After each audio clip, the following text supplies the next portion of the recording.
news here in the Fox 4 Weather Center. We start with a live check of radar, which continues to stay quite active across Collier, Hendry into Glades counties. And also a new little thunderstorm just developed in the Arcadia area. But across Charlotte and Lee County, aside from some light spotty sprinkles, things are much quieter compared to this afternoon. Let's take you live now. Let's head down to the beach. So Fort Myers Beach proper is quiet, but you look farther off toward the south, definitely some ominous looking skies. And some of these storms are showing some northward progression, so it definitely warrants monitoring, especially considering just how far these storms are sending lightning strikes. Take a look at this. So even though technically we don't have any thunderstorms in Lee County right now, look at this. That's a lightning strike coming all the way from this thunderstorm that's currently affecting Naples. That's how far it's traveled. Lightning can travel 10, 15 miles from a parent storm. That's why we always say if you can hear that thunder roar, you want to make sure to head indoors. All right, so let's take you to the latest thing. This is our severe thunderstorm warning in effect until 6 o'clock.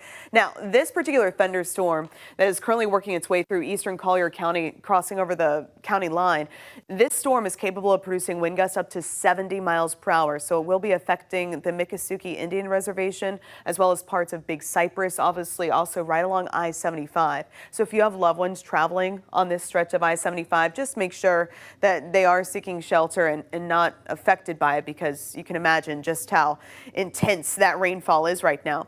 And the rest of those storms across Collier County, definitely on the intense side. South of I-75, they're kind of drifting off toward the south, at least for this particular sector, from Everglades City across 10,000 Islands and now toward Marco Island, starting to see some of those downpours work their way toward Goodland as well as Marco, and of course stretching up to the Lely Resort area. That's where that flood advisory remains in effect until 7 o'clock, and that's because this area has already received 2 to 4 inches in the rain gauge, and that's causing some minor flood concerns. As we take you up to Hendry County now, across Montura to Clewiston, rain showers light to moderate, stretching back through 80, and then generally just light to moderate across Glades County as well. So Moorhaven, Lakeport, Palmdale, you're seeing the dark greens, you're seeing the yellows, indicating that moderate rainfall. Still a few embedded lightning strikes, but at this point they are few and far between. And then again across Charlotte into Lee counties, we aren't seeing much in the way of activity aside from some light spotty sprinkles. So as you're out this evening, I do advise a rain jacket or some rain gear at 7 and 8 o'clock. But after sunset, most of those storms are going to be dwindling down.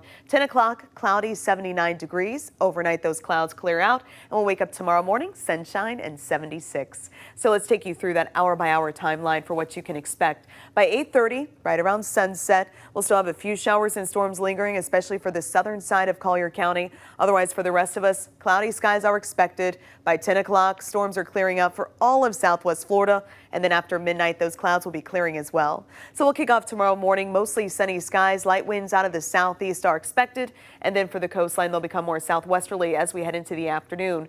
Right here around 2 p.m., that's when those scattered showers and thunderstorms will begin to develop. Just as we saw today, pockets of heavy rainfall, lightning will remain our primary concerns, but it does look like most of that energy will generally be to the east of 75 as we head later into the evening hours. So sunshine 78 for the morning, followed by those storms developing. Temperatures stay hot in the mid 90s, but looking ahead to next week, a little bit cooler because we're expecting more clouds and rain.